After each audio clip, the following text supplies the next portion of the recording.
These women have spent their entire lives in luxury. Trained from birth in the art of pleasure, they know nothing of the world beyond the king's royal court. But two of these women are about to die a gruesome death. The name of their executioner is one you might have heard: Sun Tzu, warrior, philosopher, and creator of the art of war. This ancient text holds the keys to victory in war and life.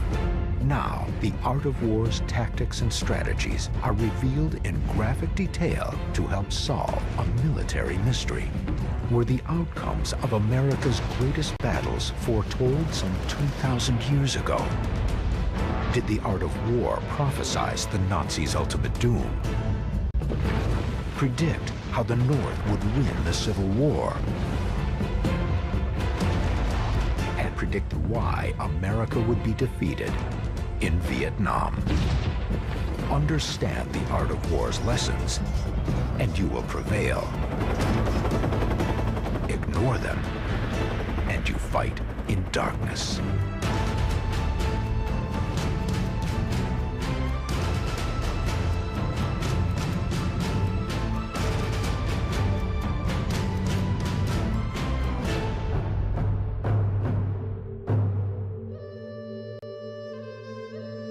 King Helü, ruler of the Chinese state of Wu, agonizes over a growing threat.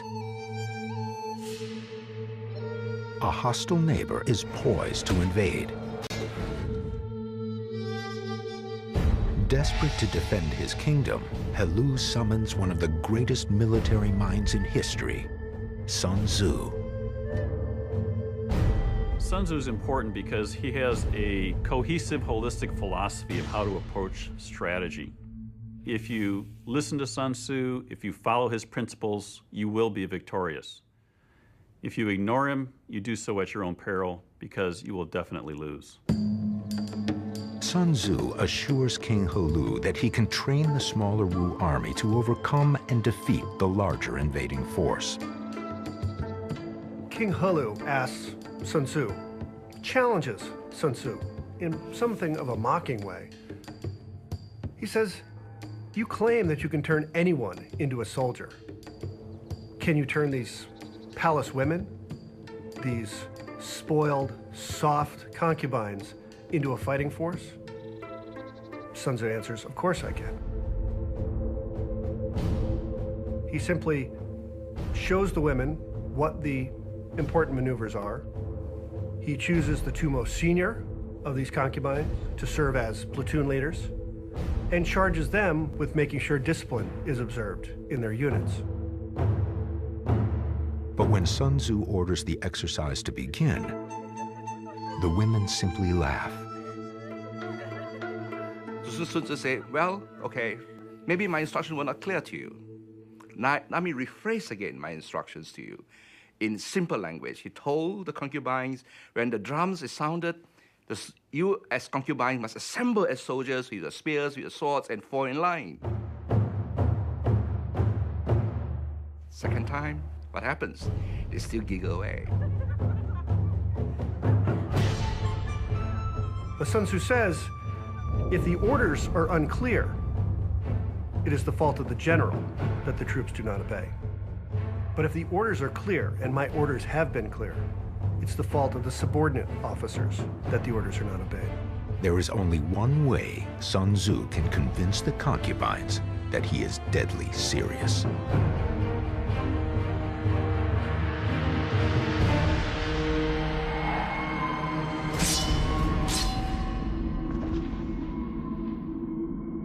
To Sun Tzu, war is a matter of life and death. This is the key principle of his teachings. Once understood, everyone from the leader down to the individual soldier will be motivated to win. Sun Tzu appoints two new officers. The women now follow his orders without hesitation.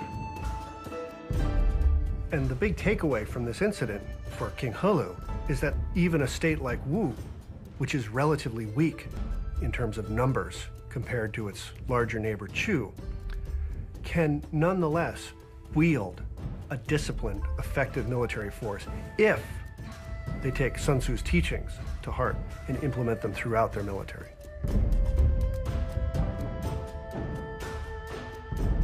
While these women will never see battle, Sun Tzu has proved his point. King He Lu appoints Sun Tzu as commander of the Wu army.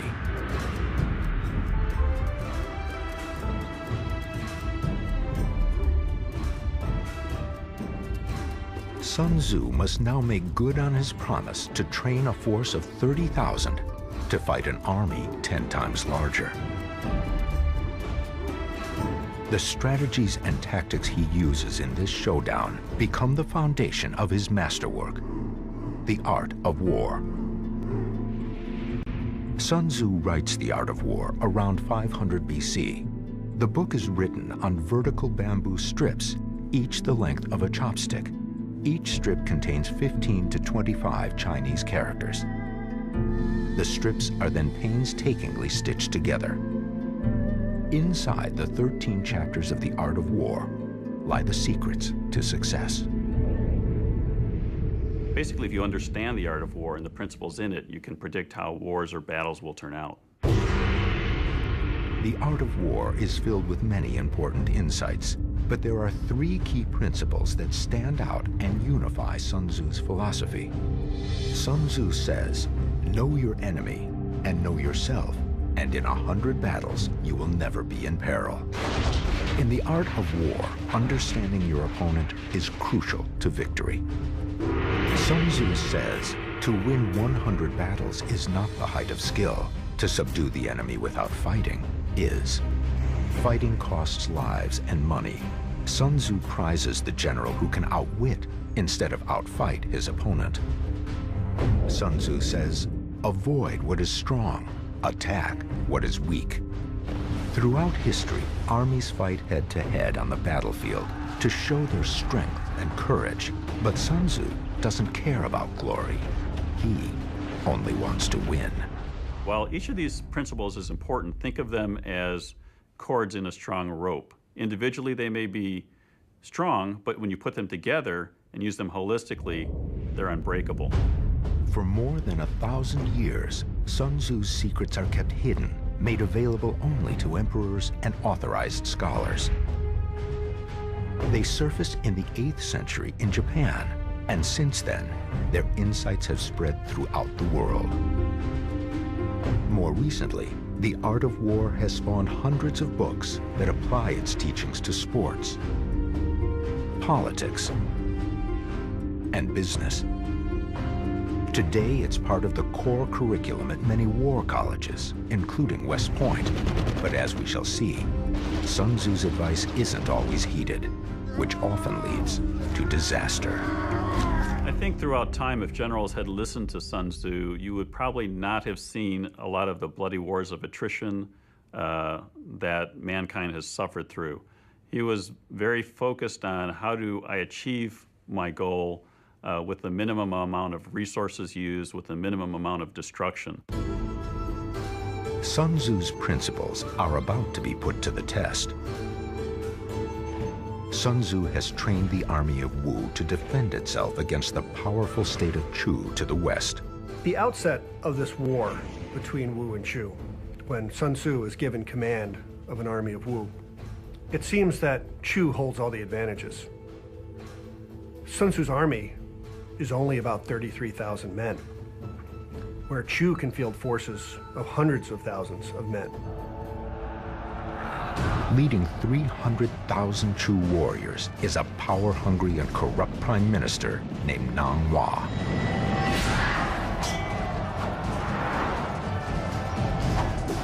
Nang Hua cuts a swath of destruction through the Chinese countryside.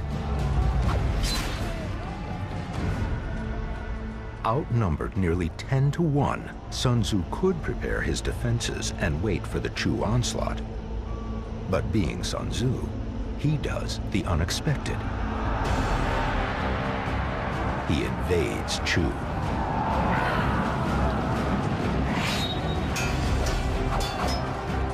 Sun Tzu doesn't attack Nang Hua's army head-on. He chooses soft targets, like remote outposts and border crossings. It would be unwise for Sun Tzu to try to seek a decisive engagement early in this war by attacking the Chu army directly. He simply does not have the mass necessary to do that.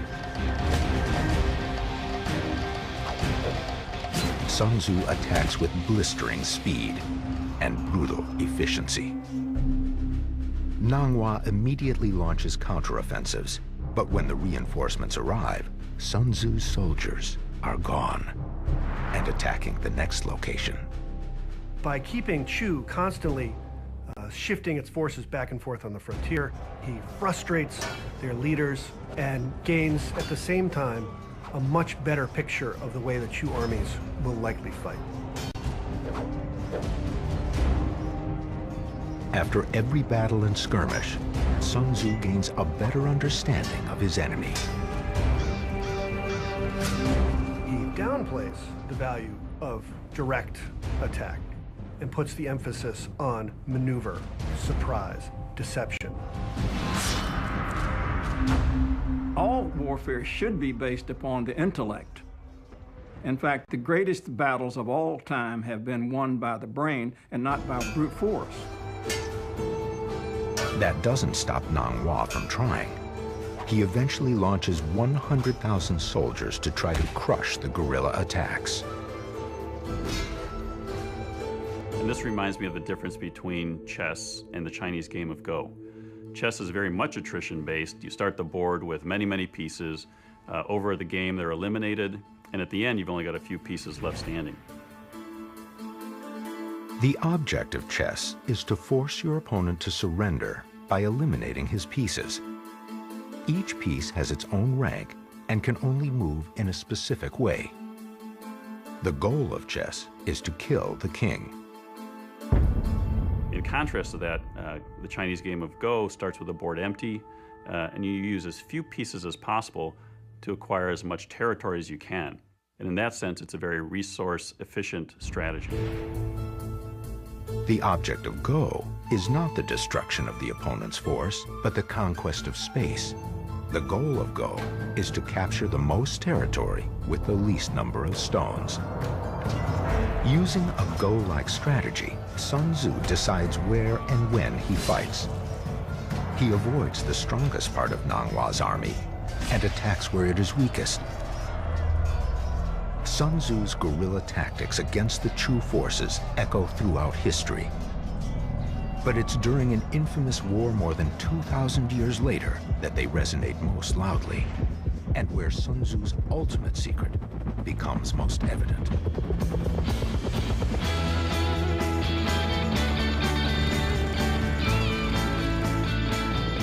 It's the mid-1960s, and the world's greatest superpower battles North Vietnamese communists in a country smaller than the state of Montana. General William Westmoreland, a hard-nosed World War II combat officer, sees the battlefield like a chessboard where armies stand and fight head-on. But unlike chess, Vietnam has no clear objective for Westmoreland to attack. It's a classic case of a general fighting the last war, and in the sense that the lessons he had learned there only applied partially to Vietnam. There were no fixed objectives to be taken. There were no fixed units to be destroyed. No one understands this better than North Vietnamese General Vo Nguyen Giap, who sees Vietnam, like Sun Tzu would, as a go board. Instead of facing the overwhelming U.S. military directly, he uses insurgent forces, the Viet Cong, to stage hit-and-run attacks all over the country.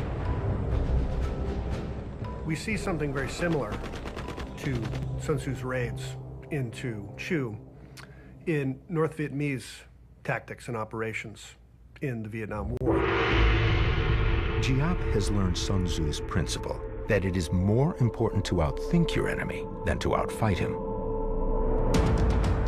And it's tactics and strategy, not overwhelming firepower, that causes the U.S. to ultimately lose the war in Vietnam, a loss that Sun Tzu predicted thousands of years earlier.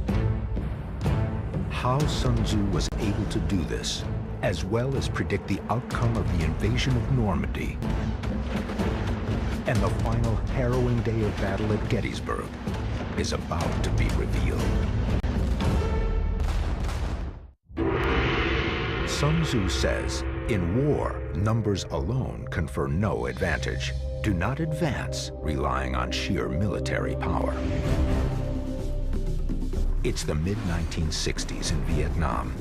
U.S. General William Westmoreland orders intense aerial bombardments. The U.S. will eventually drop nearly 7 million tons of bombs on Indochina during the war, more than twice the tonnage of all the bombs dropped by the U.S. in World War II. But the Americans are about to learn Sun Tzu's lesson the hard way, that despite overwhelming military power and the valor of its soldiers, the U.S. cannot win this war.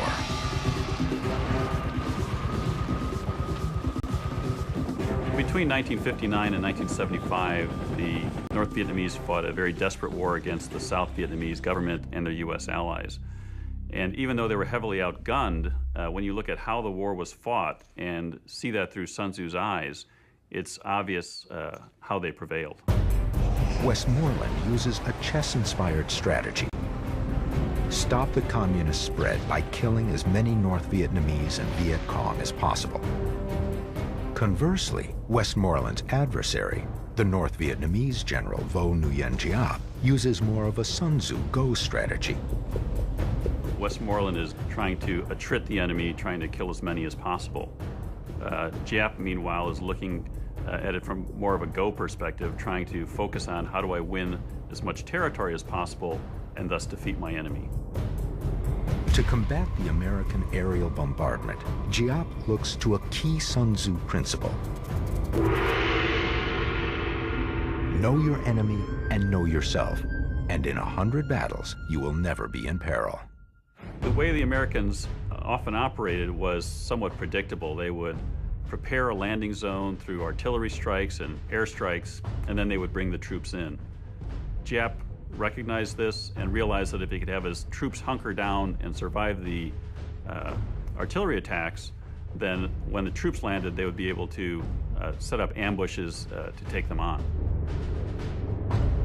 The American bombs don't destroy the enemy. They merely telegraph that the U.S. infantry is on its way. Giap also orders his fighters to stay as close to American soldiers as possible. Viet Cong have no tactical air. They also understand that once their positions get identified in any given battle, they're going to get whacked from the air. So how do you compensate from that? Well, General Giap said you grab the enemy by the belt. Put another way, what you want to do is you don't want to establish positions out there. And when they did defensively, for example, like at Hamburger Hill, you know, wham, they get hit by lots of air. But if you're in a tactical situation, you close with the enemy. You intermingle your forces with his, so they can't bring air power to bear without hurting their own troops. Free from U.S. bombs, Giap launches Sun Tzu-inspired guerrilla attacks against Americans on the ground.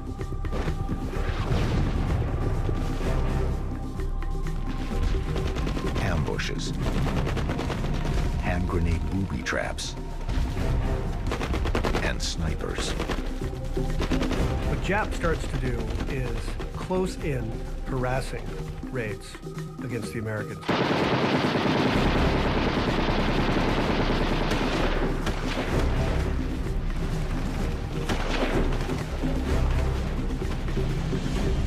And Sun Tzu likes this idea because by forcing the enemy to maneuver, to respond to you, he reveals strengths and weaknesses.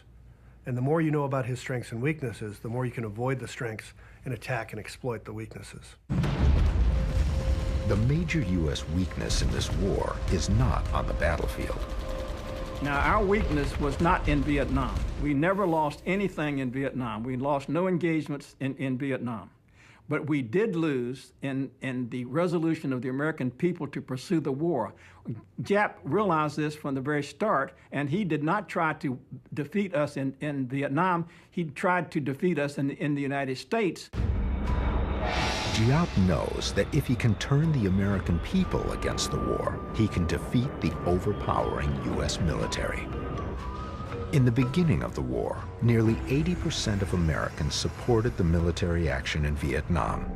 Between 1965 and 1967, President Johnson increases troop strength dramatically from 190,000 to almost 500,000. But more soldiers means more casualties. Between 1959 and 1965, the U.S. had suffered 2,000 battle deaths. But then in 1966, it jumped to 6,000, and then in 1967, it jumped to 11,000. And this was because Westmoreland was enacting an attrition-based strategy. He wanted to take the battle to the North Vietnamese and try to kill as many of their soldiers as possible. And of course, this led to higher casualties among the Americans. Ignoring the rising death toll and the potential political backlash, Westmoreland persists with his chess-like strategy. One does not win wars by winning battles. That's a very archaic concept. The Romans learned this. They fought for 40 years in Spain. They fought for 30 years in England and still couldn't subdue the insurgencies. Battles and military operations are nothing more than means to an end, means to the achievement of strategic goals, okay? Those goals, by the way, are often political. What often happens to military men is they, as we used to say in the Army, you dance with who brung you. They're military guys. They got one trick.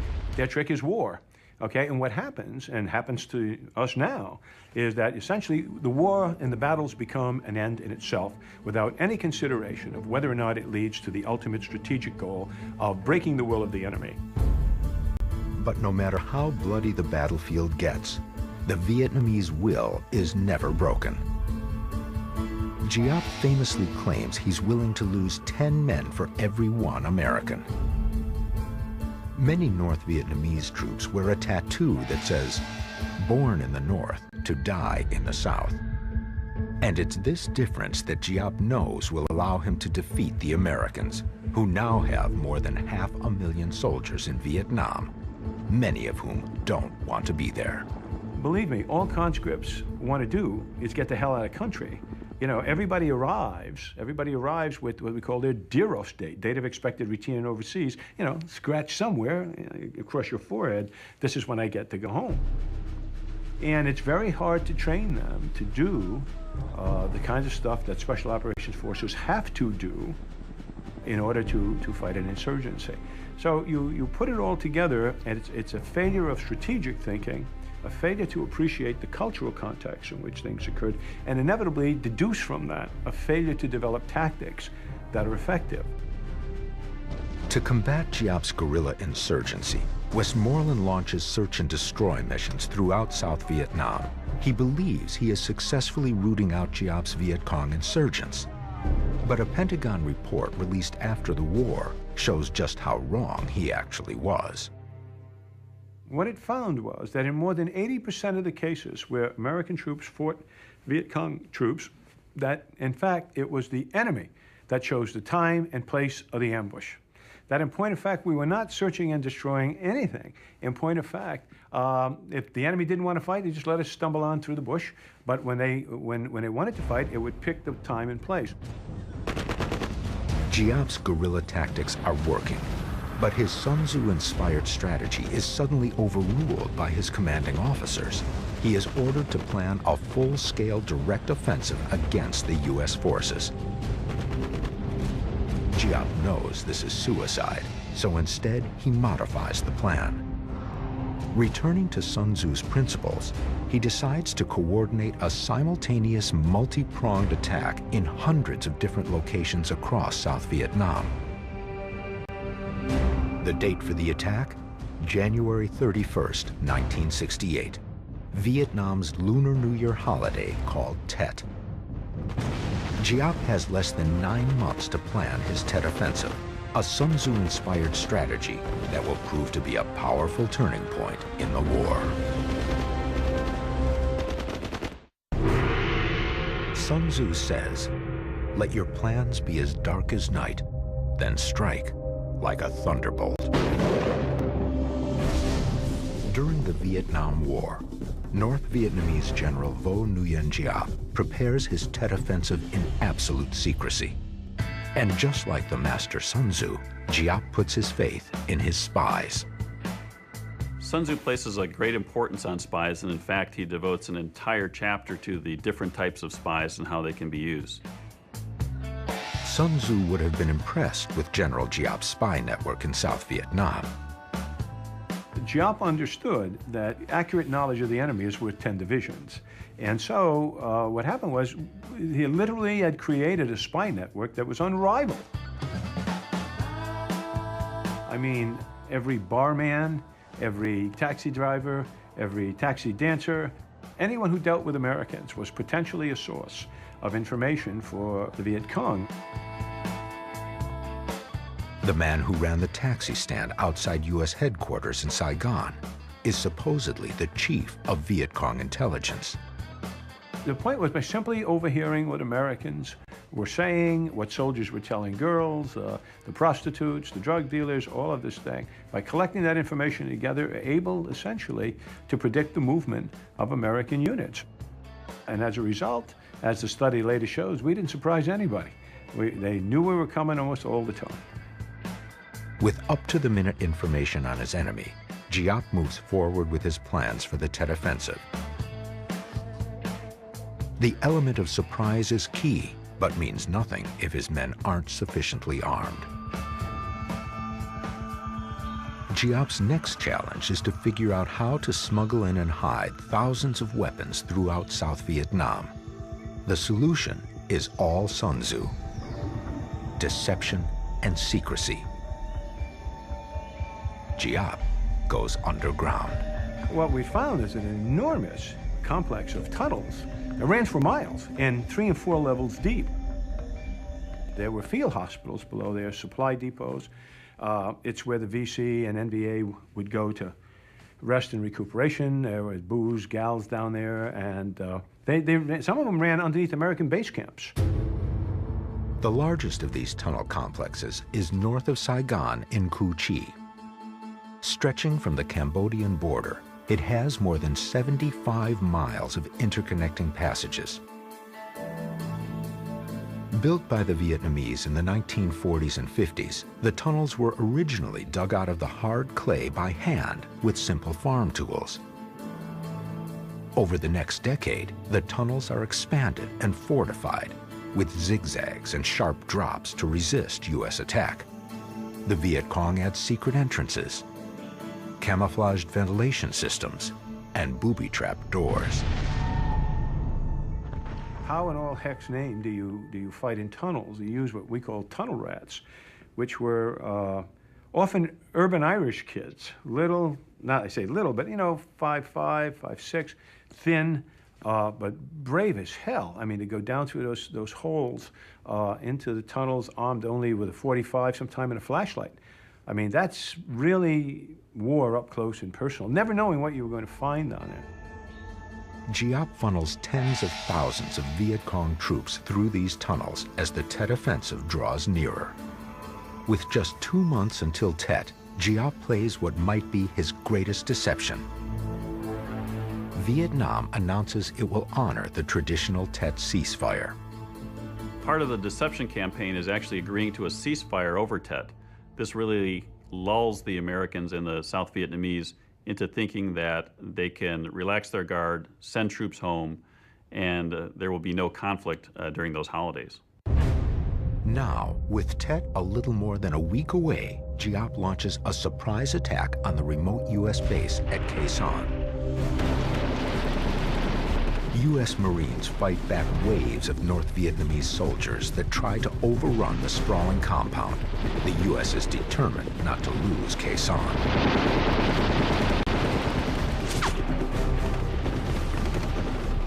Lyndon Johnson actually has a scale model of the battlefield built that he can monitor it on a daily basis. Even goes and takes the step that he makes the Joint Chiefs of Staff sign a paper that says the Americans will not lose Khe Sanh. But Khe Sanh is not Giap's real objective. It's a ploy to draw U.S. attention away from the cities before Tet. Sun Tzu would applaud Giap's maneuver. Sun Tzu says, in battle, use a direct attack to engage and an indirect attack to win. In the art of war, you should always try to deceive your enemy. Pick a place you want to attack, then attack somewhere else to divert his attention. While he's distracted, capture your real objective. Giap has done everything he can to prepare for the Tet Offensive. He uses spies, secrecy, and deception. The time to attack is now at hand. January 31st, 1968. Fireworks crackle. It's the Tet Lunar New Year. Suddenly, the celebration turns deadly.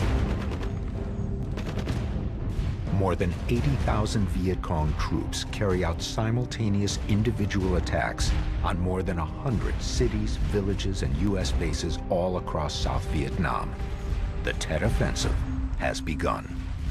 The Americans and the South Vietnamese are shocked. They were stunned. They had thought the enemy was on his last legs, yet reports are coming in from everywhere, every city, every town, every base, that they're under attack. U.S. commanders see the map of South Vietnam light up like a pinball machine. We couldn't believe that they had moved this many troops this close to the cities, and you know, they were very patient, had taken months to position arms there and troops and give them cover. An amazing logistical feat. Giap's informants lead the Viet Cong and North Vietnamese troops through the streets to strategic targets. One group captures the national radio station, while another blows a hole in the wall of the American embassy and fights its way onto the grounds. The Tet Offensive looks like it might succeed, but the North has ignored one very important Sun Tzu principle, and it will cost them. Sun Tzu says there are 5 fundamental factors for success in war: weather, terrain, leadership, military doctrine, and most importantly, moral influence. Moral influence means a leader must have the will of the people behind him. Otherwise, a war will ultimately fail. It's an important clue in solving the mystery of whether Sun Tzu predicted America's demise in Vietnam. As the Tet Offensive rages in 1968, the Viet Cong carry blacklists and assassinate South Vietnamese sympathizers at will. One of the most brutal massacres takes place in the city of Hue. They massacred 5,000 people in Hue, many of them government functionaries whose only crime was that they worked in a government agency. And also they exterminated, they literally shot several hundred nuns whose only crime was that they were Catholic nuns.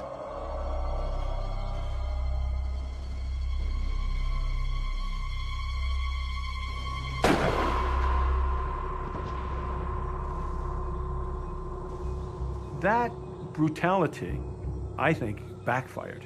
A lot of Vietnamese said, wait a minute, this is not the kind of thing we do. It's not the kind of people we want to live under. But it was a terrible and, in my judgment, pointless massacre. Without the will of the people, Giap's small units are left without reinforcements. They have no idea what to do and no way to communicate with each other. Then, U.S. forces sweep in and devastate the fragmented North Vietnamese fighters.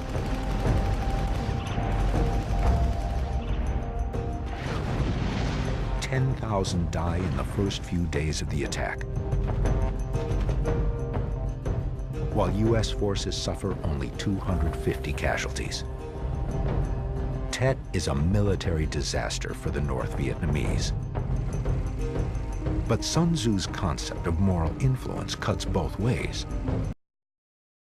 When Americans see the images of the Tet Offensive on their television screens, popular support for the war rapidly erodes. This had the effect of just simply turning everybody's feelings about the war upside down. We had thought we were winning in Vietnam, and we were finding that we were losing in Vietnam. And at that moment, I think everything changed in America. Despite losing the battle, Giap is well on his way to winning the war by defeating the U.S. where it matters most, at home.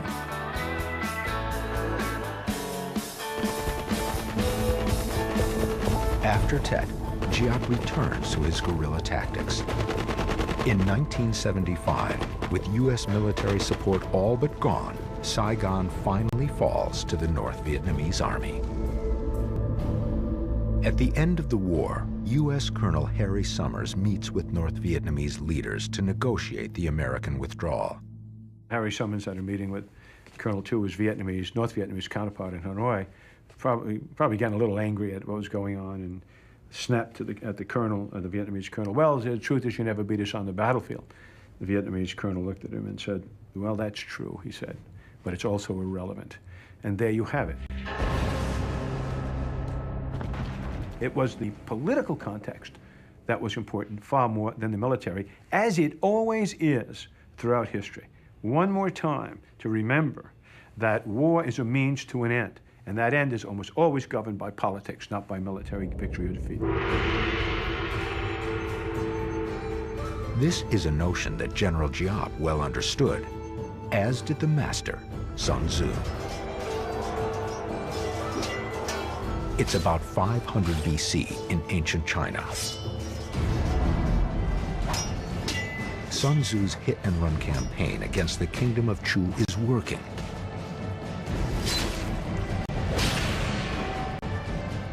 Sun Tzu's adversary, the Chu Prime Minister Nang Hua, grows frustrated and loses some political allies.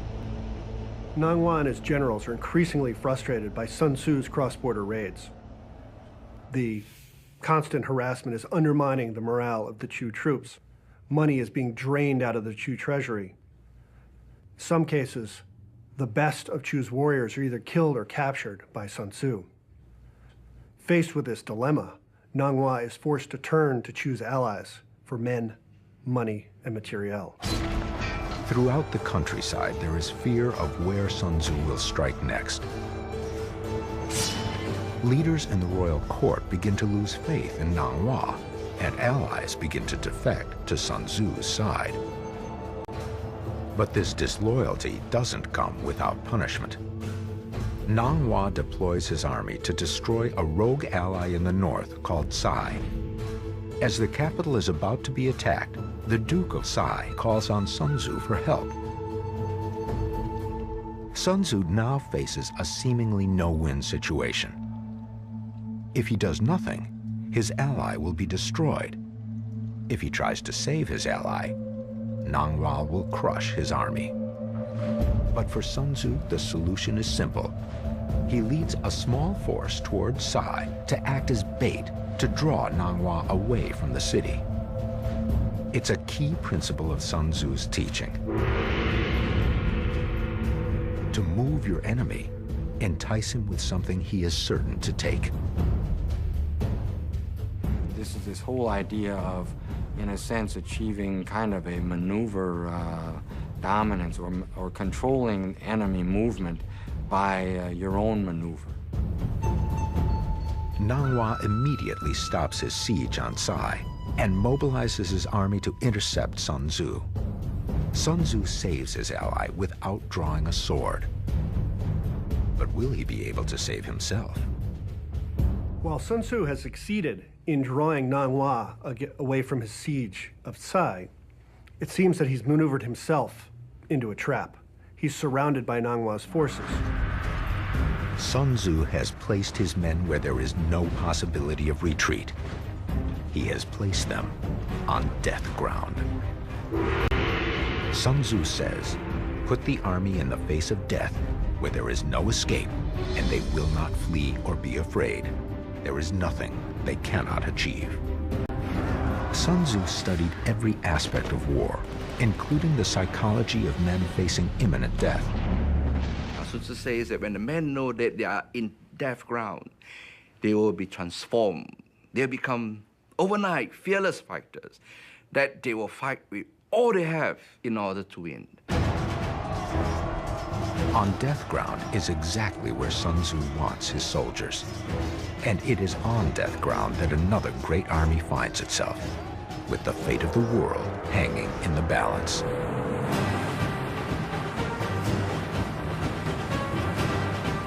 June 6, 1944.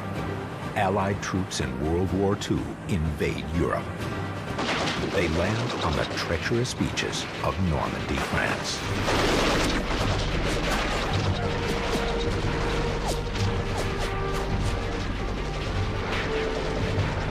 If you put troops on a beach from which there is no retreat, and there's almost no retreat from beaches, then they will fight because they have to fight to survive.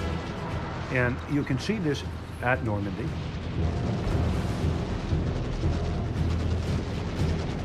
What those men went through was almost unbelievable. When you see those beaches and you see what those men had to face, it's absolutely sobering to realize. And it makes you very proud to be an American, as far as I'm concerned.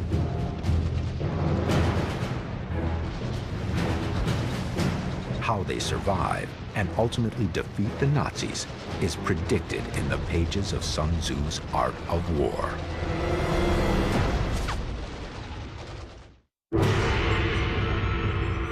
Sun Tzu says, all warfare is deception.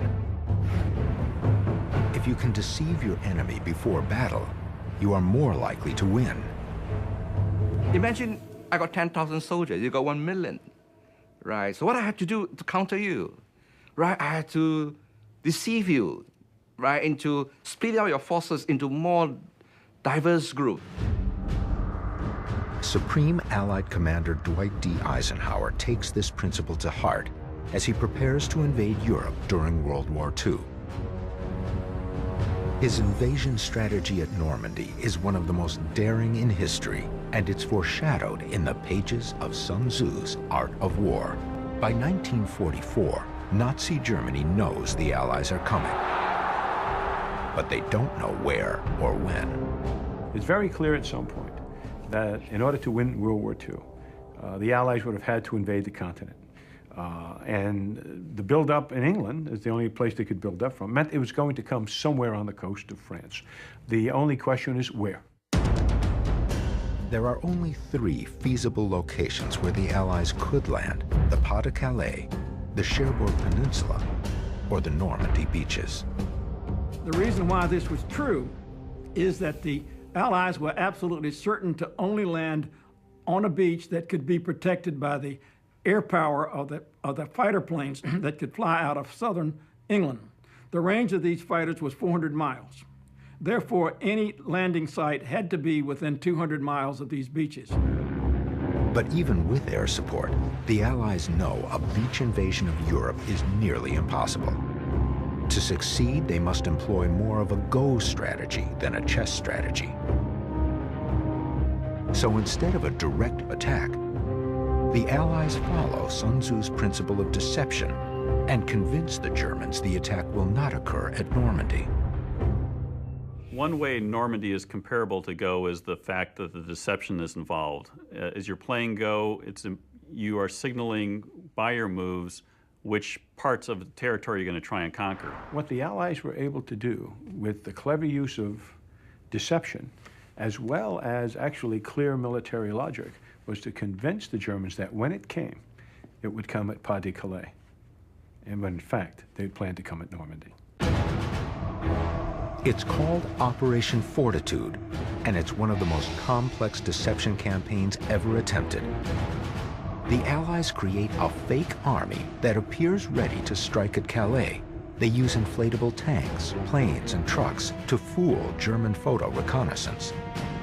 They would move the tanks and the trucks around at night, and they would have men with rollers actually making the tracks so that there would actually be tracks in the ground so that it would look like there was a real movement of troops during the night. The Phantom Army needs to be seen and heard, so Allied Army personnel broadcast endless hours of fake transmissions about troop and supply movements. On the one hand, you would think it'd be a bit of a funny job because you're just sending bogus traffic. But on the other hand, It's a very important job that if they were lax in it or they didn't do it well, it would defeat the whole purpose of the deception plan. Eisenhower shows the Germans his fake army, but keeps his real fighting force an absolute secret. For weeks, they are successful in their deception campaign. But 1 month before the D-Day invasion of Normandy is set to begin, the Allies fear their secret is out. British counterintelligence officers discover 5 crucial Normandy code names in a single newspaper crossword puzzle: Overlord, Neptune, Utah, Omaha, and Mulberry. British agents track down the creator of the crossword puzzle, a 54-year-old teacher named Leonard Daw. And they interrogate him, and he gets very indignant and says, you know, am I not allowed to choose the words that I want for a crossword puzzle?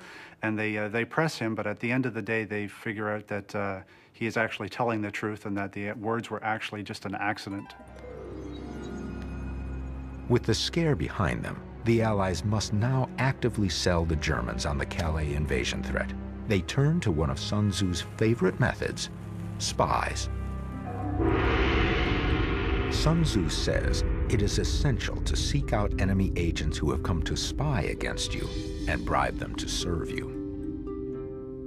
In the art of war, double agents are the most important spies. Double agents begin as the spies that your adversary has sent to spy on you. When you find them out, you don't jail them or execute them. You hire them. You give them lavish rewards. And what they start to do then is they continue to act as if they're spying on you. But the information they feed back to your adversary is misinformation. During World War II, nobody uses double agents better than the British. Their program is called Double Cross, and one of their key double agents is a Welsh naval contractor named Alfred Owen. When the war breaks out, he's picked up right away. And they offer him a deal. Either come over and become a double agent for us, or essentially you go to prison, and many of them were executed. And he gets the code word Snow. And so when the Germans try to infiltrate their first wave of spies in September of 1940, the Germans radio Snow and let him know that these 4 agents are coming in. And of course, they're met with a British reception committee right away. Double Cross is so successful that British intelligence is able to turn or imprison nearly every spy sent by Germany during the war. These double agents, with code names like Garbo, Brutus, and Tricycle, give such convincing misinformation that the Germans not only believe the invasion is coming to Calais, but it's the Normandy landing that's the diversion. Sun Tzu says, the way a wise general can achieve greatness beyond ordinary men is through foreknowledge. Sun Tzu teaches the importance of deception and foreknowledge to uncover the enemy's intentions. The Allies gain foreknowledge by breaking German codes.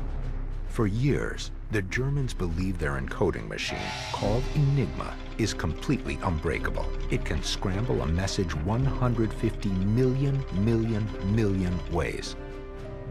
But with the help of a Polish mathematician, British intelligence does the impossible. They are able to decode an intercepted German message within hours. They call their code-breaking system Ultra. Through Ultra, the Allies know what the Germans are thinking, what their perceptions are of the battlefield, and their view of what's happening. Thus, they're able to feed German spies information that reinforces those misconceptions. Sun Tzu would prize Ultra for its ability to read the mind of the enemy. The art of war essentially is using the mind to fight the war, meaning to say that it is a mind-to-mind battle.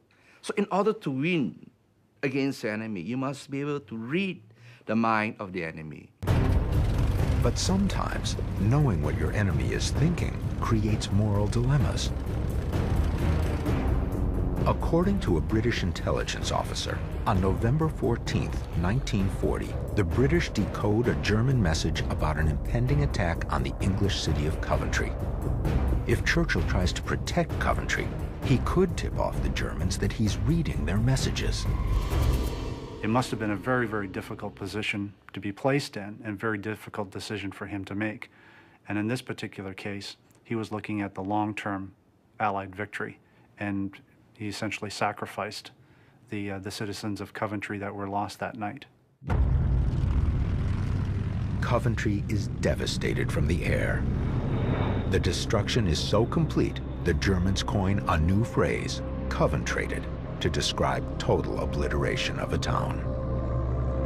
The story is controversial, as there is no hard evidence to support the claim that Churchill was warned about the Coventry attack. As D-Day approaches, the Allies discover through Ultra and their network of spies that the Nazis still believe the invasion will come through Calais. Still, attacking Normandy will be difficult as the Germans establish defenses all along the coast. Sun Tzu would praise the Allies' preparation for the landing and their mastery of deception, but he would seriously condemn what they do once they arrive.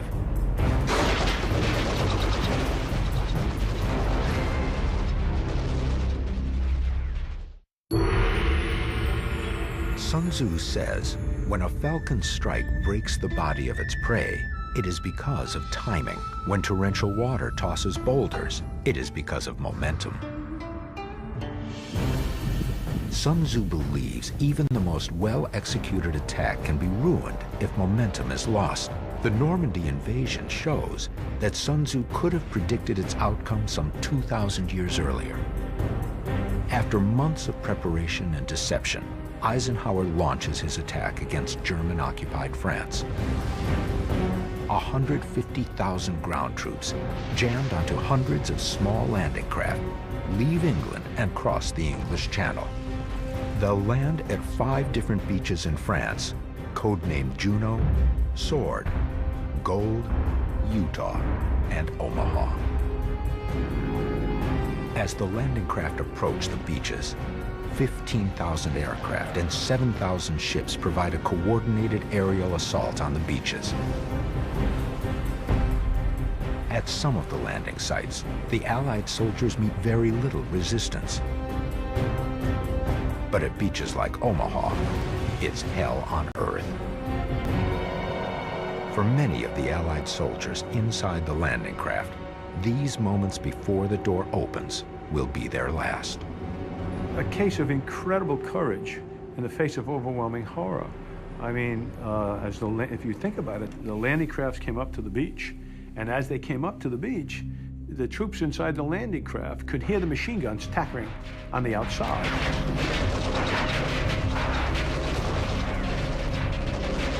The enemy machine gun is switched to what they call FCL, Final Coordination Line. They're going to put as much machine gun fire on the front of that boat, so when it drops, bullets go right through it, kill 2 or 3 guys at a time. A lot of guys just died that way.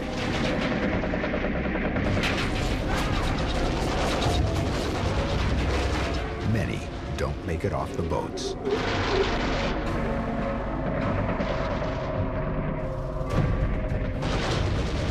For the soldier lucky enough to survive the initial machine gun barrage, the nightmare is just beginning.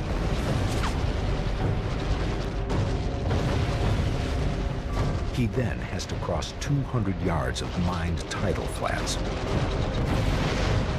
weighed down with wet, heavy gear. Then get through another 100 yards of barbed-wired beaches. It's 3 football fields of death and destruction as German machine guns shred fellow soldiers and friends. If you ever get a chance to visit Omaha, it will change your whole view about the world. It will change your whole view about America. It will make you realize what incredible heroism was displayed by those guys there. The Allies survive on death ground exactly the way Sun Tzu predicts, by fighting together and never giving up. There was unmitigated horror, and still they kept coming. And you wonder, you know, why, how do you make people do that? And perhaps Sun Tzu is in fact instructive here. You make them do that because there's no other alternative except death. What are you going to do, turn around with equipment and swim back to England? There's no plan for evacuation unless you're wounded. There's no way you could refuse to get off the boat. So in a sense, once you put that number of guys on the beach, you're following Sun Tzu in that you're putting an army in a situation where it must fight or die. And they fought well, and they survived. The Allies also benefit from another Sun Tzu principle, the poor judgment of their enemy's leader. Sun Tzu says it is essential for victory that generals are unconstrained by their leaders. The Allied command structure gives total authority to General Eisenhower as supreme commander of all forces on the Western Front. Beneath him are 4 commanders, one for the Navy, Air Force, the U.S. Army Group, and the British Army Group. In the business world, this would be a very clean org chart with well-defined responsibilities. The great advantage that Eisenhower had that he could work with all sorts of people, and there were a huge number of prima donnas, and on both sides, he was able to work with these people and get them to work for the common good. One would expect a dictator like Hitler to have an even more efficient chain of command than the Allies, but it's just the opposite. Hitler sets up a confusing system of overlapping authority. He wanted to make sure that no one person beneath him had all of the information and/or all of the control over forces at their disposal. And so by divvying it up, it always ensured that Hitler was the one that actually made the final decision on the disposition and the allocation of troops. General von Rundstedt holds the title of Commander-in-Chief for forces in the West. But the Navy and Air Fleet each had separate command chains that aren't under his control and often don't cooperate with each other. The Waffen-SS, a separate military arm that fights alongside the German army, answers to Himmler, and Rundstedt has only indirect control of the mechanized divisions. 4 tank units are under his command, but the remaining 6 are split between Army Groups B and G. It's a complete mess. Hitler's leadership style and the chaotic command structure in the German army render Hitler a very cooperative adversary for a Sun Tzu-type campaign. He is constantly interfering in the decisions of his subordinates, the generals who should be acting objectively and professionally in trying to defend France against the Allied invasion. One of Hitler's greatest blunders is how he deployed his prized Panzer tank divisions. Some generals believe the Panzers must be close to the beaches to knock the invading troops back into the sea. Others think the tanks should be held in reserve so they can be deployed in force wherever the Allies choose to land. Since none of the generals have the authority to make the call, the decision falls to Hitler. And being Hitler, he made all the wrong decisions. He put one Panzer division in Holland and another Panzer division at the Bay of Biscay, both of which were entirely out of any range of a possible landing. And he put the rest of his Panzer divisions back at some distance from the beaches. Hitler's failure is a perfect example of why Sun Tzu says the enlightened general must be free to conduct war without interference from the leader. When you look at the strategy for the German defense in France or in Normandy, it's very divided over how the defense should be arranged, what forces are actually available to defend the beaches, and what forces are actually available to reinforce the beaches or reinforce the German forces at the invasion point, because no one person has control of all of the forces, as Eisenhower did on the Allied side. The Allies achieve the impossible. Through bravery and determination, the troops are able to take all 5 landing sites at Normandy. Despite all of the complex planning that went into the invasion of Normandy, it was the small unit tactics and the buddies fighting side by side that wins the Battle of the Beaches, and that's consistent throughout history.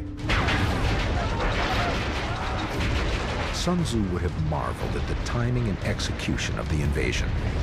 But soon, the Allies encounter a new and completely unexpected enemy. A labyrinth of giant, impenetrable hedgerows in what is known as the Bocage country of France.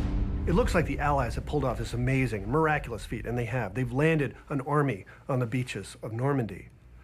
But then they get bogged down in the hedgerow country. They had not anticipated that, despite the fact that the reconnaissance aircraft had photographed these hedgerows. The Allied planners simply assumed that these were like the hedges in a suburban backyard, 4 or 5 feet tall maybe. But these ancient hedges, dating back nearly 2,000 years, are 20 to 30 feet tall and extremely thick. They can't be climbed, tanks can't maneuver through them safely, and explosives would give away a unit's position. The hedgerow country in Normandy threatens to completely undermine the momentum that the Allies need to build up. The American army is a mechanized army, and you can't move tanks and trucks very quickly through hedgerows that are enormously thick. The Allies' momentum stops dead in its tracks. 40 days pass, and they have only reached their Day 5 objectives. Casualties mount to more than 78,000, and the entire invasion is in jeopardy. But the solution on how to escape this enormous maze lies in the pages of Sun Tzu's Art of War. Sun Tzu says, "Make your enemy prepare on his left, and he will be weak on his right." In Normandy, France, the Allies are getting pummeled in the hedgerows of the Bocage country. Terrain perfectly suited for German ambushes and snipers. The Germans have a word for close order combat in terrain that's very complex and closed. It's called Rattenkrieg. It means literally the war of the rats.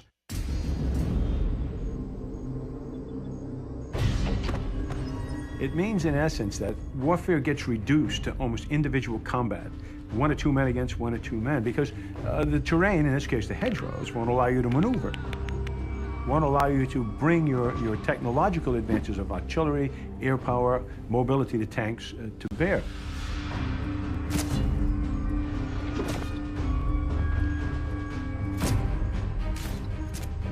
So the war in the hedgerows was a terrible war. It was up close and personal. But perhaps what's most deadly in the hedgerows are the German panzer tanks prowling the maze. The British actually had a pamphlet on how to hunt tanks. They would send out specialized teams of individuals with bazookas or Piats, as the British and the Canadian armies call them, in order to actually hunt down tanks and take them out. And the manual actually likens it to big game hunting, where you're out stalking a tiger or an elephant and trying to take it down. Eventually, the Allies devise a Sun Tzu-inspired strategy to help free themselves from the carnage of the Bocage country. The plan is to lure most of the German forces fighting at the Bocage to the city of Caen, so a weakened force is left behind. Primarily because Caen had airfields and it was closest to Paris, and so the Germans were fairly sure that we would attack through Caen. The Allied plan begins with Operation Goodwood, a blistering barrage of air power against the city of Caen.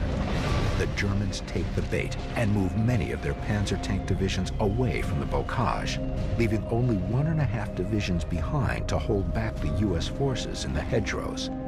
The U.S. immediately takes advantage of the shift and strikes with a withering air attack on the remaining German panzer tank divisions. It's called Operation Cobra. Sun Tzu says is, you must behave like the snake. Why? So that when you attack on the front, the back will reinforce the front. You attack in the rear, the front can reinforce that point. And you attack the middle, both sides will come in. So for Sun Tzu, right, it is really that the enemy attacking you. In your responses, you must be flexible. With nearly all of the German tanks destroyed, U.S. forces are able to punch a hole in the German line with artillery, tanks, and infantry. Finally, after weeks of frustration, the Allies break out of the Bocage. The diversion of Goodwood at Caen and the success of Cobra in the Bocage country changes the strategic equation. The stalled Allied momentum returns with a vengeance. Throughout the Normandy invasion, Sun Tzu's invisible hand guides the Allies to victory through their use of deception, foreknowledge, and a superior command structure that motivates the entire army to fight as one.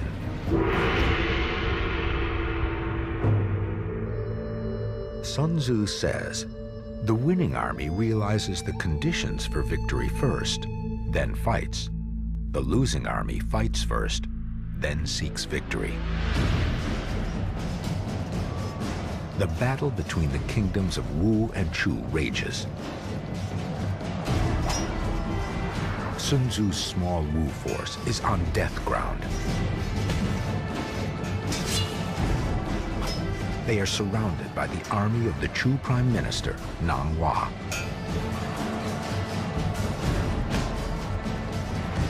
But Sun Tzu isn't worried. While Nang Hua's army attacks, Sun Tzu's main force is headed to capture the Chu capital of Ying. When Nang Hua realizes that Sun Tzu's main force is bent on the attack on Ying, he has a tough decision to make. Obviously, he wants to kill Sun Tzu. He wants to wipe out this force under Sun Tzu's command. But while he doesn't think the Wu force, the main body, is much of a threat to the Chu capital, he's afraid that the defender of Ying, another general, will win credit for defending the capital against the Wu forces. As a result, he races back to defend Ying. It will be Nang Hua's most colossal mistake of the war. Like Nang Hua, generals throughout history have charged headlong into battle without having all the information they need. Thousands of years later, in the farmlands of Pennsylvania, another general rushes into battle without knowing what lies ahead.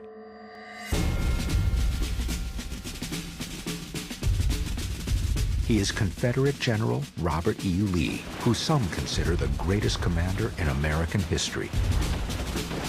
But at Gettysburg, Lee fails to heed Sun Tzu's wisdom and pays a terrible price.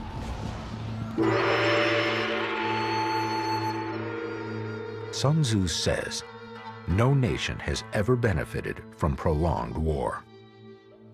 The American Civil War is Sun Tzu's nightmare scenario.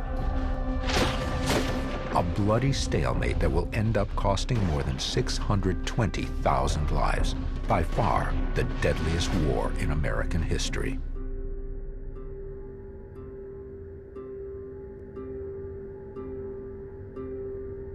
By 1863, it's pretty clear on both sides that this is not going to be the short war everyone thought it was going to be when, at the Battle of Manassas, the ladies and gentlemen drove out of D.C. in their carriages with picnic lunches to observe what they thought would be the first and last battle of the war. Everybody knows now it's going to be a long war. The war affects every American, sometimes in unexpected ways. The Civil War sees the creation of the first American psychiatric hospital at St. Elizabeth's in Washington, D.C., still in operation today. The war between the North and South also affected how Americans receive their mail. A Cleveland postmaster becomes so distraught by the sight of anxious wives and children lining up at his post office that he institutes home delivery for the very first time, though what many homes receive are death notices.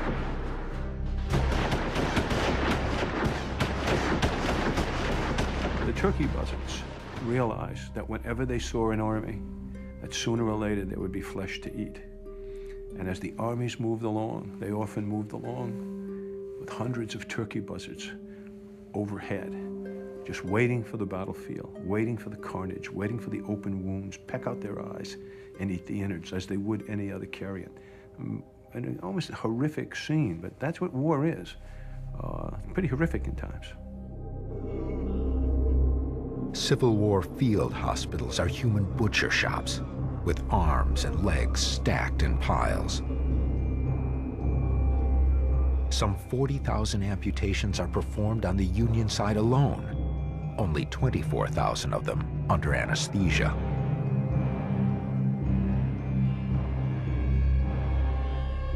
Doctors perform dozens of surgeries, without ever washing their hands. It was 7 times safer to fight through the entire Battle of Gettysburg than it was to be sent to an Army hospital. The death rate there was 30 and 40%.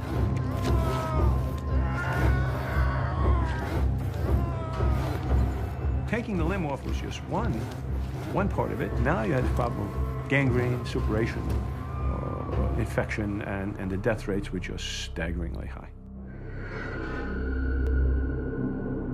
The American Civil War is a classic example of why Sun Tzu warns against going to war in the first place. But other principles in the art of war will prove instrumental in how the war eventually ends.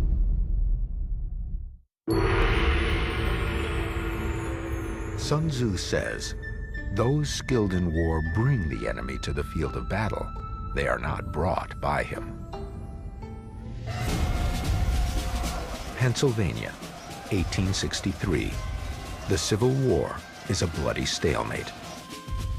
By the end of June of that year, Confederate General Robert E. Lee boldly moves his army of nearly 60,000 men into Union territory. While most of the battles of the American Civil War have been fought in the South, Lee decides the moment is right to invade Union soil. Lee's plan? Destroy as many military posts as possible in Maryland and Pennsylvania while Union armies defend Washington, D.C. One key target is Camp Curtin, outside of Harrisburg, the largest military supply depot in the North. The strategy of Lee's attack on the North is not primarily military, it's primarily political.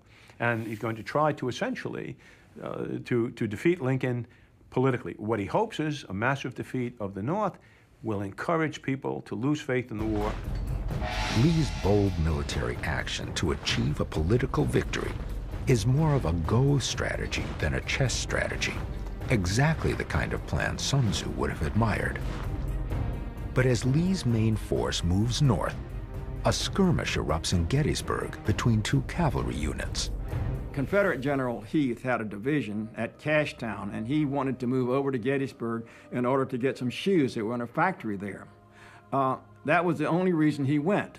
In this fashion, he moved without any understanding of what lay ahead of him, and in the process set off the greatest war that's ever been fought in the Western Hemisphere. Lee gets word of the skirmish and is told that a major Union force is at Gettysburg. Instead of sending a cavalry reconnaissance force to confirm the report, Lee orders his entire army to mobilize.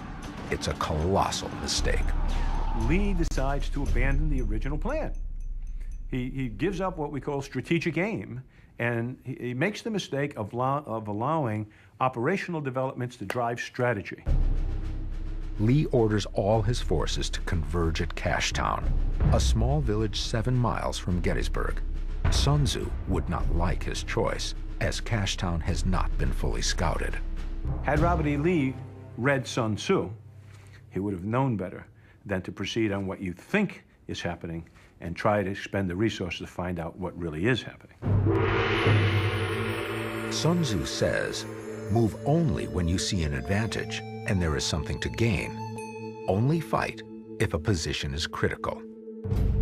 Some 60,000 Confederate troops begin to pour in from nearby Cashtown and Carlisle.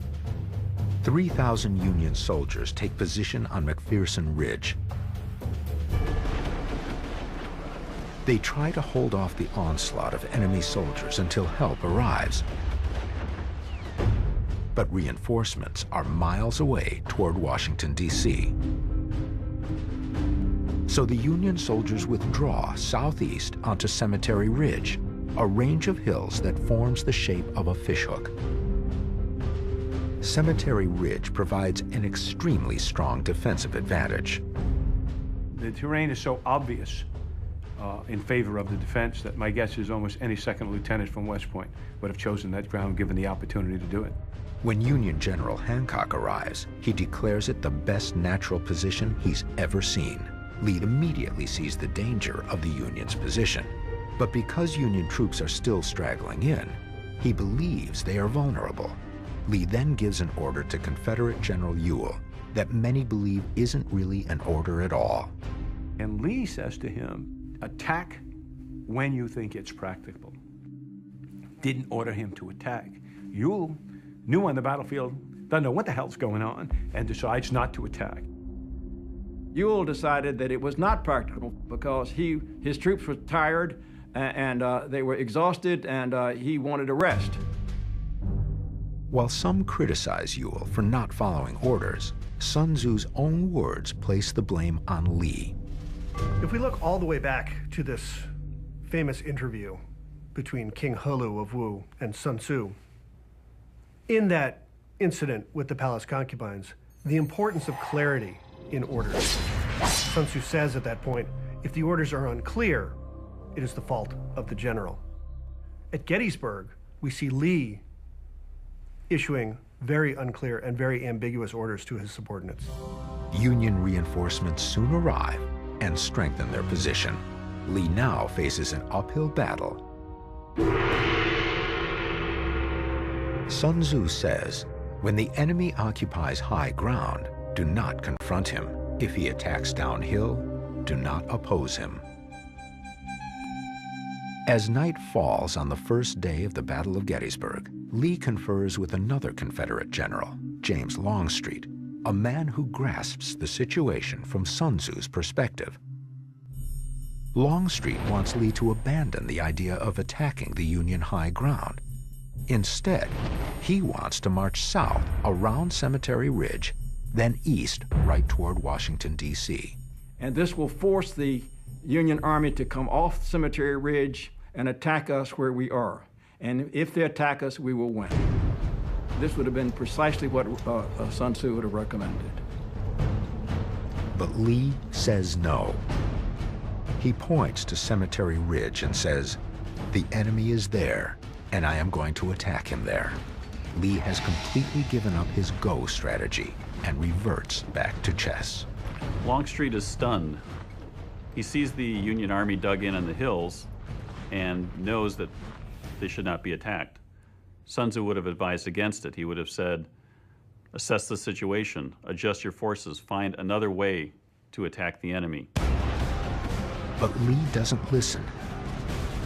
The second day of Gettysburg is hell on earth.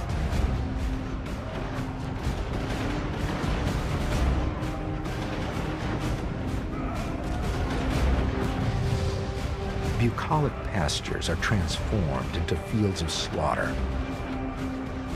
Places like Plum Run, the Peach Orchard, and Little Round Top see some of the bloodiest hand-to-hand combat of the war. What's terrible about hand-to-hand combat is the memories. You know, for a lot of war, you can pull the trigger and maybe you see somebody drop. Maybe. Most often you don't. But this is up close and personal. This is bayonets, knives, rifle butts, pistol shots in the head, in the face, and you see it. And it takes a piece out of you. And that's why you have psychiatric casualties. God knows how many members of both sides remember that battle, you know, every night for the rest of their lives. And it's just gory beyond belief. On top of Little Round Top is Union Colonel Joshua Chamberlain and the 20th Maine Regiment. They have survived 3 Confederate charges and are nearly out of ammunition. And here comes the 4th attack. And Chamberlain orders fixed bayonets. Stands in, everybody fires the last 2 rounds they got, stands up, and in a great moment in history, stands on the wall with a saber and gives the command, which rings through the years of American infantry history. Follow me, boys. Bayonets forward. And down they go. Union troops howl down the hill. Shocked at the charge, the Confederate soldiers retreat.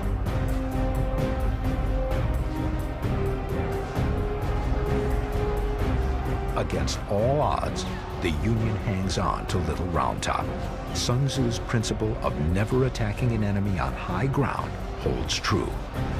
But this does not seem to deter Lee, for he's going to ignore Sun Tzu yet again and order his men to attack uphill one more time.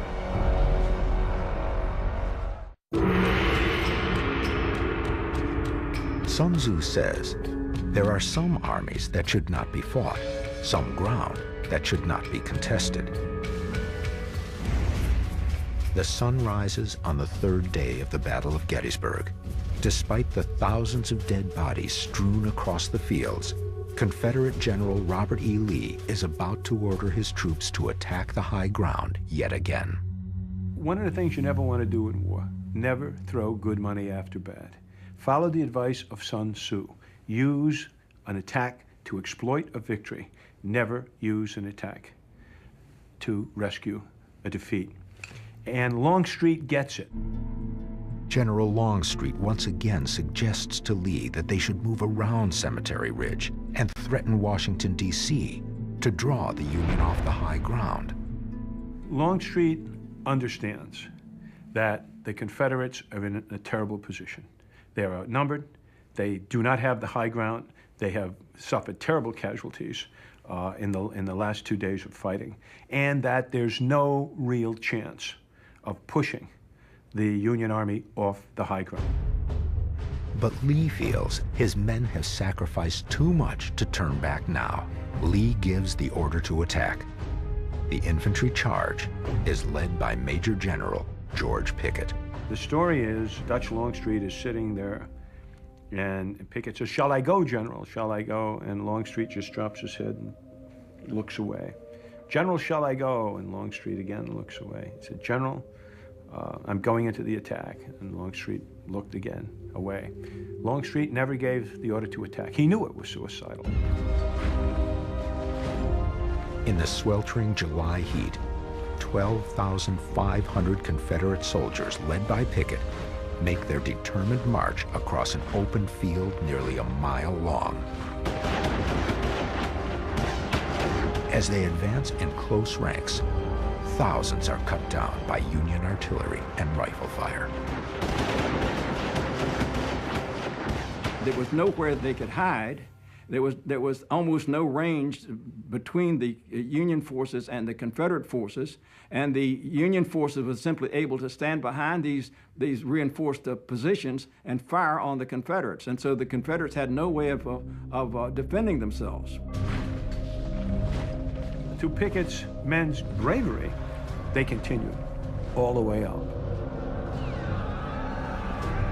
And there's one whole unit from South Carolina that marched straight into the Rhode Island artillery guns. It was destroyed by canister shot. The whole unit died instantaneously.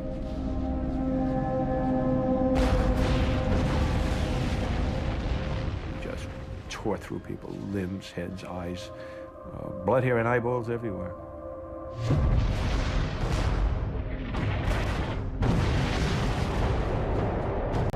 Of the more than 12,000 Confederate soldiers who made the charge, only 5,000 survive. The Battle of Gettysburg is over. Sun Tzu would have been horrified at the tragic waste of Pickett's charge.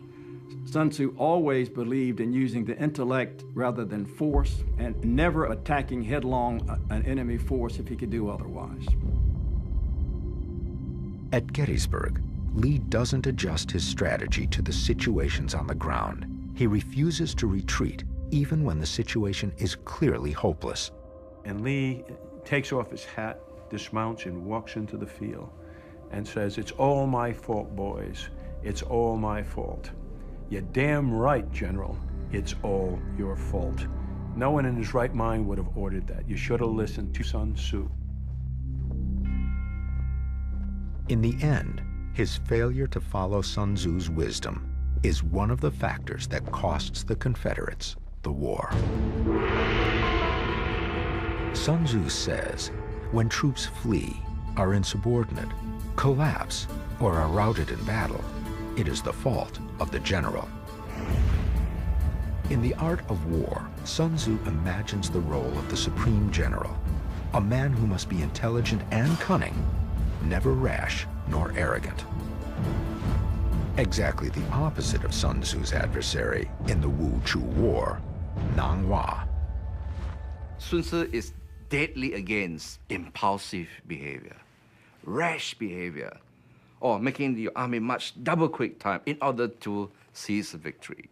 For in Sun Tzu's mind, victory comes from deep thinking, from detailed calculation, from long preparation.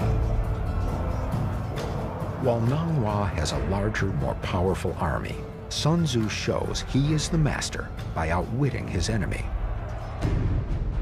Nang Hua rushes to his capital, believing Sun Tzu is about to invade. But the master never had any intention of attacking such a well-protected city. It's a ruse to lure Nang Hua into a trap, and it works perfectly. Without warning, more than 20,000 of Sun Tzu's elite warriors ambush Nang Hua's forces. The surprise attack throws Nang Hua's men into confusion. What we have now is a series of running battles between Nang Hua's much depleted forces and Sun Tzu's main force. In each battle, Nang Hua gets weaker, Sun Tzu gets stronger, and the Chu capital lays exposed.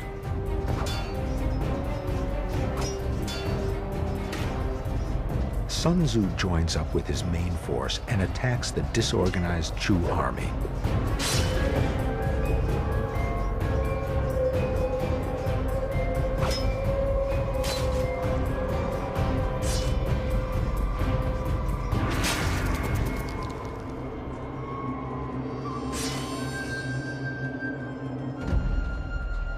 Finally, Sun Tzu has won the war. Through preparation, deception, and indirect attacks, Sun Tzu pulls off one of the greatest upsets in history. But as mysteriously as he arrived, Sun Tzu leaves and disappears.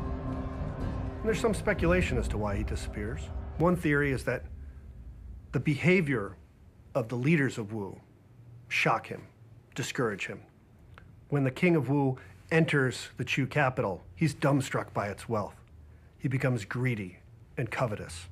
It would seem then that Sun Tzu has provided this ambitious and potentially corrupt king with a dangerous instrument, this new military that he's honed. He also sees infighting breaking out, and perhaps this is the moment that Sun Tzu retires from this life and goes instead to write what he sees as the lessons of the conflict between Wu and Chu. The first line of Sun Tzu's Art of War is, "War is a matter of vital importance to the state. It is a matter of life and death, survival or ruin." Sun Tzu knows that war can lead to disaster. Sometimes, the best way to win is not to fight at all. This is perhaps Sun Tzu's ultimate secret. Nations often rush into wars with very little concern for thinking through what the total cost is going to be, not just in dollars, but also in terms of human suffering, not only to you, but to the civilians and children of the country in which you're fighting. It's the kind of thing that we find in Sun Tzu, that before you go to war, think this through, and then ask yourself, is the reasons for which you're fighting worth the total cost of the war? Or is there another way? As Sun Tzu says, the angry can be made happy again, but the dead cannot be brought back to life. Still, some historians believe the genius behind the art of war wasn't actually Sun Tzu, but a collection of different strategists. While his existence is debated, his legacy isn't. Today, the art of war is read by generals, CEOs, and professional sports coaches. And while it offers us insights into the battles of the past, it could prepare us for the wars of the future. Sun Tzu is extremely relevant to us today because the rules that he laid down 400 BC are the same rules that we apply to warfare today, or should apply to warfare today. The recommendations for indirect warfare that we learned from Sun Tzu are the way we need to fight wars today, because there's no way we can continue to fight direct, heavy, conventional wars, because no other army is going to attack us in a conventional fashion. We're going to have to use the indirect methods of dealing with the enemy that Sun Tzu recommended, and the quicker we learn these, the more likely we're to be successful in our wars of the future. Sun Tzu can teach us not merely to know ourselves, to know our strengths, our weaknesses, what we're capable of doing on the battlefield, but constantly reminds us that is as important, if not more so, to cultivate a deep, fundamental understanding of our adversaries so that we might better achieve our objectives. That's what I think makes it a possession for all time. Throughout history, Sun Tzu's principles have guided the outcome of war. We must embrace his wisdom or fight in darkness.